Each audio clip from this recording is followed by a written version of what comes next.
Welcome to the Indie Music Room, a conversation with independent artists about writing, recording, performing, and promoting their original music. And now here's your host, Heather Kelly.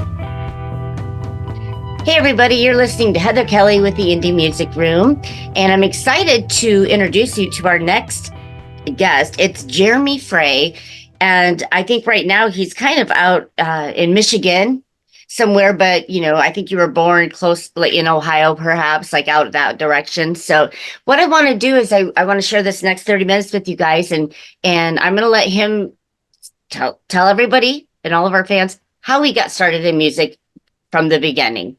Hey, how you doing tonight? It's good to see you. Good to see you, Heather. Thanks for having me. Absolutely. So tell me about it. All about it. Like, I came out of the womb and I learned how to play guitar. No, I don't know. Tell me your story. I'll go back that far. We'll start at the beginning.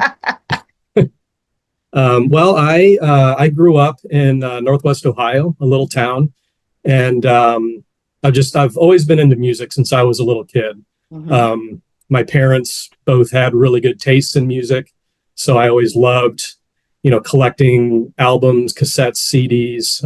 And I also had a lot of music on my dad's side of the family. My uncles all played music. They played in different bands. At a certain point, when I was about 10, they were actually played in a trio together, which was actually a really big deal for me at the time, because just to see your uncles up there, playing music together, it kind of showed me that, it's attainable, to play if you want to. Truly. Yeah. And and I think that was also very inspiring to my cousin, who I was close to growing up. He's a year younger than me, and he actually went on to play guitar professionally for a number of years. I'm sorry, what's his name? His name is Michael Frey. Okay, cool. Okay. Yeah. So, it's interesting you were saying that.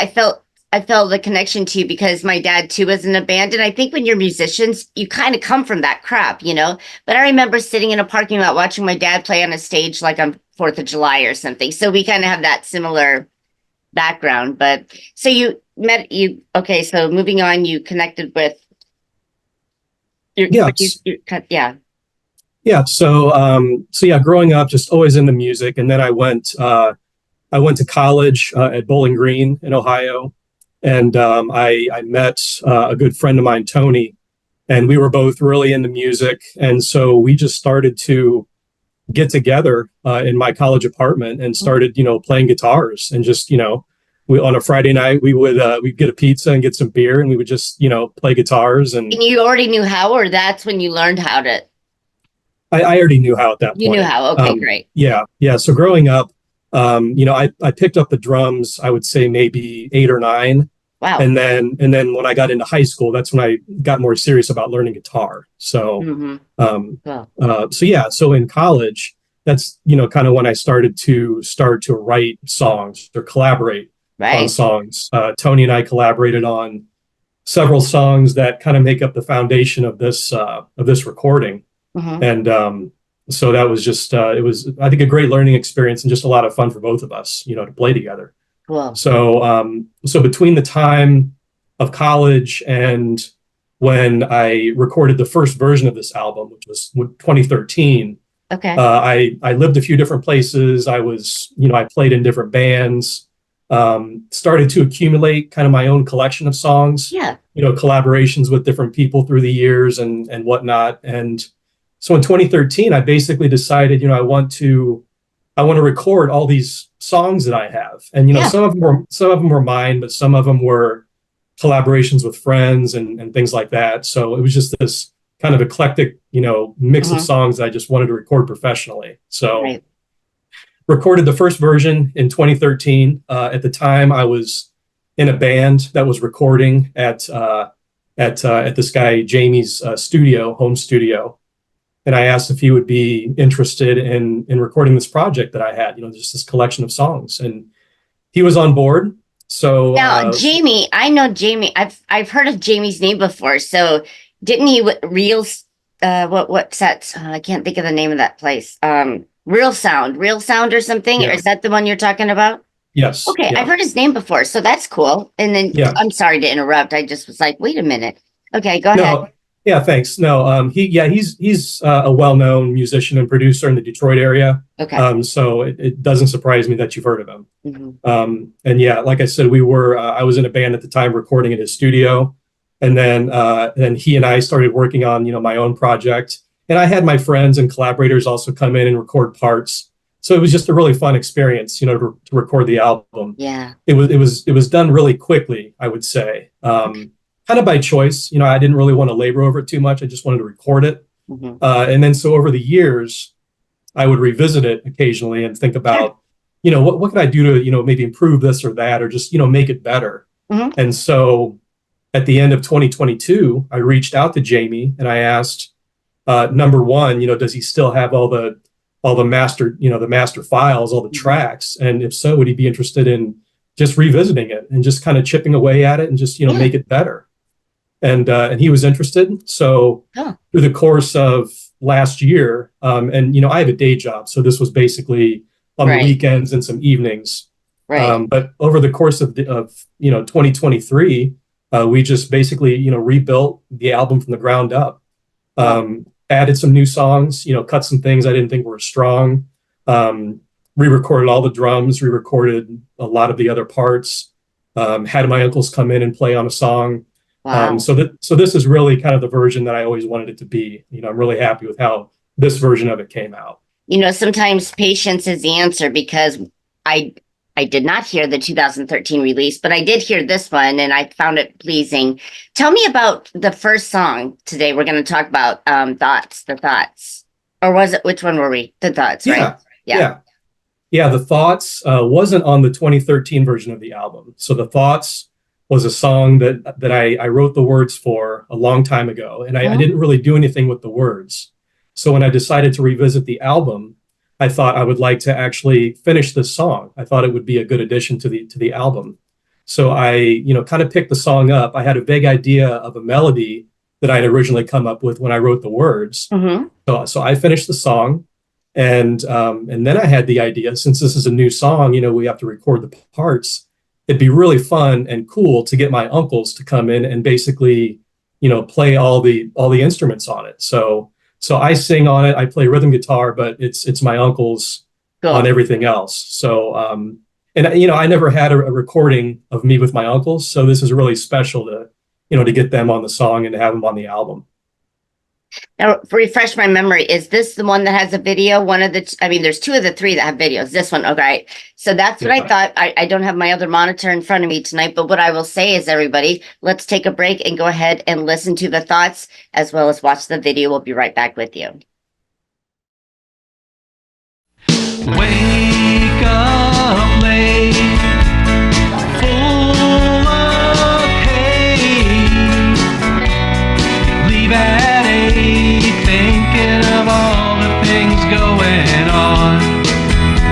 No time for fun till day is done.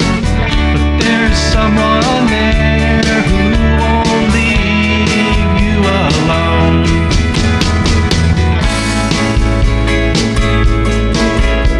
The thoughts in your head drive you crazy every day. The thoughts in your head drive you crazy every day.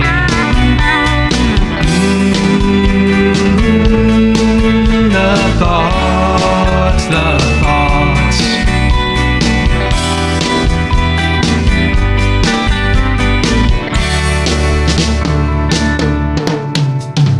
All the time you say you're fine, but it's a crime how you keep it all inside.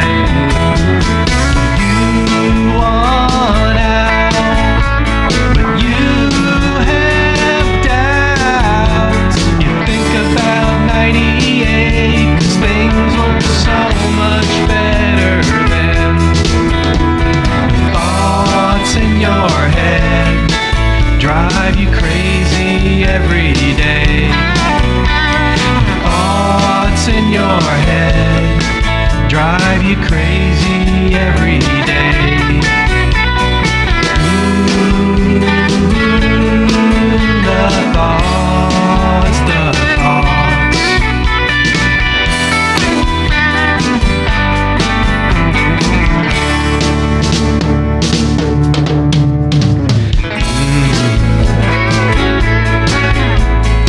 Things were better.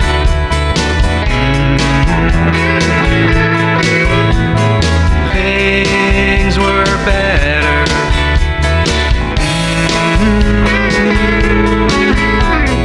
Things were better.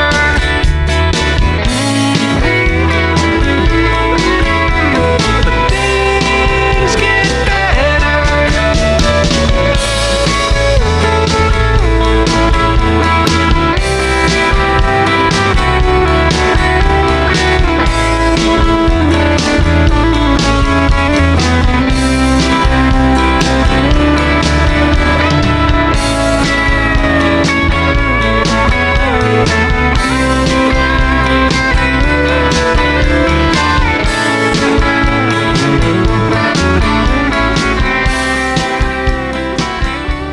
And that was the thoughts with the video. Now tell me a little bit, tell me a little bit about your video creations. How do you do that? Where is it? Who records it? And it's fun that you do that. I think songs mean so much when you can actually get a visual of what, the artist was thinking at the time. So tell me about that.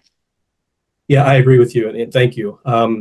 It's all my own creations. I thought, having my uncles come into the studio was just a really cool thing, to do, and I wanted to document it. And so I brought a camera, just a little handheld camera into the studio while they were recording their parts, and I got some footage of them playing. We set up the camera, and I got some footage of me singing. Yeah. And so I edited everything and put it all together. So the video is my creation. It's so cool. Yeah, well, thank you. What did you edit it in? Did you have to learn how to edit all that stuff? And no, I've dabbled in, audio and video. So, I've kind of already had those skills. Good. So otherwise it would be so daunting to learn a new thing. And yeah, that's so cool. yeah. Tell me a little bit about your recording process. Are you do you go to a studio, or do you typically maybe do some stuff at home, or do you have a home? I don't know. What's your thing?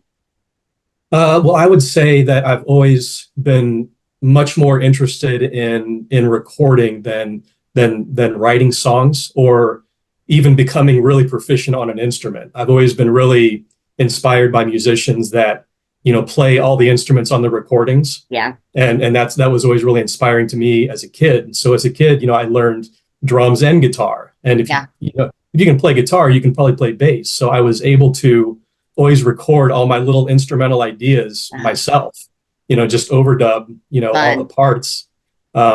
So yeah, when I get ideas for songs, a lot of times I'll just, record them myself. And I have a huge backlog a huge archive of instrumental ideas that I would love to do something with someday, collaborate. I got 20 terabytes of hard drive sitting around just in case.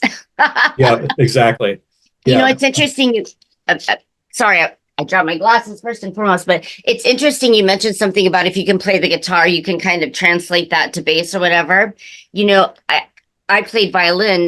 That was my instrument of choice going through high school and then, into my career. But it's interesting is everybody thinks I could pick that up because I play a string instrument. But the fact that the G is the bottom instead of, it's so different to me. It's like almost it's inverted, or it's something where I can't do it. My brain doesn't go there. So I like the fact that, and I think every guitar player could probably pick up the bass and such. So it is interesting. I think that's fascinating. Yeah, I think it's transferable for some things, but maybe not for others, like classical instruments. Yeah. Well, at least not for this brain. So, yeah. All right. Let's talk about the next song, Turtle. And I noticed there's a turtle on the cover of your album. What does the turtle represent? So the song Turtle originally was an instrumental idea that I came up with. And I originally recorded a demo of the song with a friend of mine, Jeff, who played bass on it. And I thought that as an instrumental, it was just kind of a cool, catchy little song. And I ended up sending it to my friend John, who I have played music with through the years. And I would say within maybe a week or two, he sent me the track back with a full set of lyrics and him playing him playing djembe. Yeah. So he basically, I mean, and I didn't ask him to, could you maybe write, words to this song? It was never intended to be that. So it was kind of an accident, but I was just so impressed how he came up with a full set of lyrics for this song. And it originally had the title Turtle, and he kind of used that, I think, as inspiration for the words. So that's how it came together. It was a happy accident. And my friend John sings on that song, and those are his words. I wondered because I could hear a different vocal. That was interesting you say that, because I was like, I wasn't sure, but okay, gotcha. It's cool though. Like you did this instrumental thing, and then all of a sudden, somebody else can hear it, and they're just totally inspired, and it's there, and that's something I talk about with people. Like, what do you call it? Like the hook of the song, or whatever the title, whatever sticks. I call it sticks to the wall, whatever. Yeah. But that's crazy how you wrote something and it just was there. It take me 6 months to write a good song. It really does. All right. With that said, everybody, let's go ahead and take a listen to Turtle. We'll be right back with you. Are you ready? Here we go. So the gunshot and I took off. I didn't wanna without no new sneakers. I just bought a big sea of crowd. People were all around. Come to boogie down to a new fantastic sound. The plan was to race our hair. At the starting line he gave me honest stare.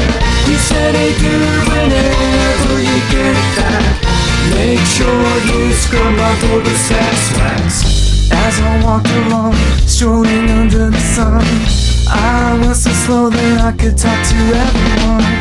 Dirt under my feet, going down the street. Slowly but surely, every soul I saw to greet. Oh hey man, what's up? I haven't seen you in like a million years. Oh no way, that's awesome! The hair was out of sight. I thought, oh, what's the point? But I kept my head up, legs out of shell, and kept on going. I found him asleep under this tree. He looked so comfortable under the leaves, stretched out in a hammock, and now I take the lead.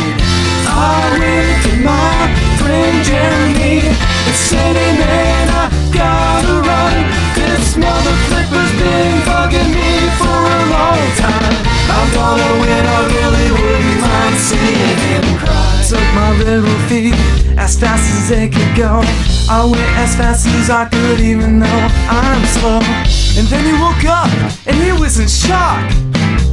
I was just a couple paces from the finish line. The rabbit's climbing.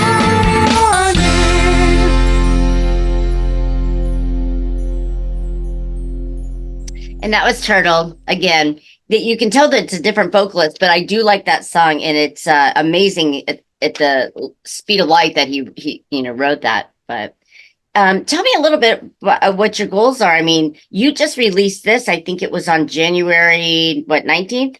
19th. Okay. So are you going to be? Do you guys go out and tour, go around and play places, or what do you do?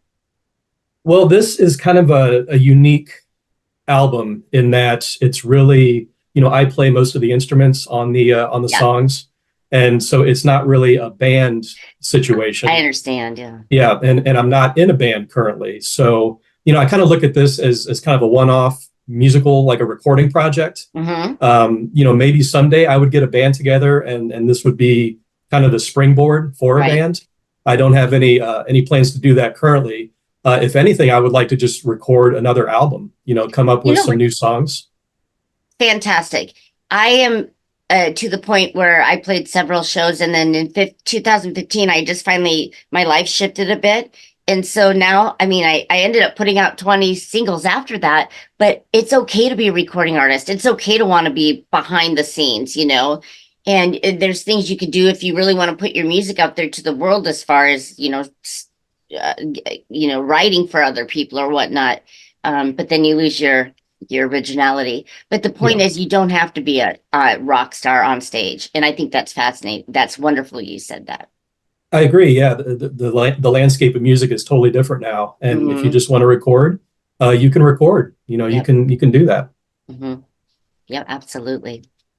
Oh my goodness. So we're going to listen to a last song here, but before we do, why don't you just tell people a little bit about where they can find your music and such? Sure. Well, I would say the easiest thing to do would be to go to the Facebook page. The Facebook page has all the links. The album is available on Bandcamp. If you still like CDs, here's the CD. I am old school, even vinyls before then in the 70s, but old school CDs, that's what mine are. I still love, physical media. So CDs or records, I'm all about it. So the album's available on Bandcamp. If you like downloads, you can also sample it on Bandcamp. But just go to facebook.com/The Future in Reverse, and all the information is there. Oh my gosh, great. I love that you're still doing the CDs. It's funny. I feel like I'm 20 and I think 48 years old. And now we're talking about CDs like they're the old worship vinyl. I not you, but I'm getting old. That just blows my mind. With that said, to all my fans on the Indie Music Room that have followed me for 5 years, let's go ahead and listen to The Future is in Reverse. Once again, written, performed, recorded, mastered with Jeremy Frey. Frey. Okay, thank you. Here we go.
That was The Future in Reverse.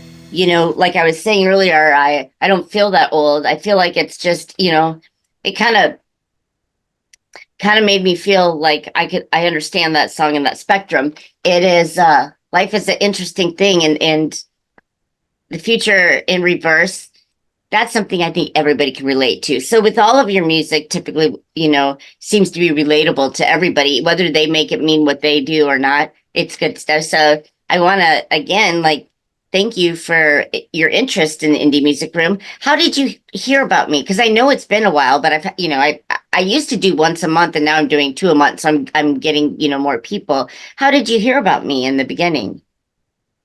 Well, I was looking for outlets that I thought would be interested in covering this album. And so I probably found you by maybe Googling indie music podcast, and there you were. Perfect. Well, it's been my privilege to meet you, and I, keep on writing, and I think it's great that, there's so many spaces for people. Not everybody has to be on stage. Not everybody needs to, everybody's got their own craft. Think about the work that goes behind putting on a show, the sound guys, the light guys, the drivers to get the things there. It's astronomically incredible in my mind. But here you see at the home studio of Junior's Motel Recording Studio, I'm happy here. I don't need to go out and play. I would love to be there. I love studios. Well, if you ever pop through the middle of Iowa, look me up and we're here. So will do. All right. My pleasure. Thanks again, everybody. This was Jeremy Frey. I'm still going to mess it up. Jamie Frey. I'll get that. I promise. And it was my pleasure to hear all your music. Keep on going. And everybody else, we will see you in a couple of weeks with the next artist of the week, month, whatever happens. Keep following me. That's the only way you'll know. With that said, everybody have a good night. You've been listening to the Indie Music Room with Heather Kelly. Be sure to listen every Saturday and Sunday right here on FortDodgeRadio.com and subscribe for all our past and upcoming shows. The Indie Music Room is a production of FortDodgeRadio.com.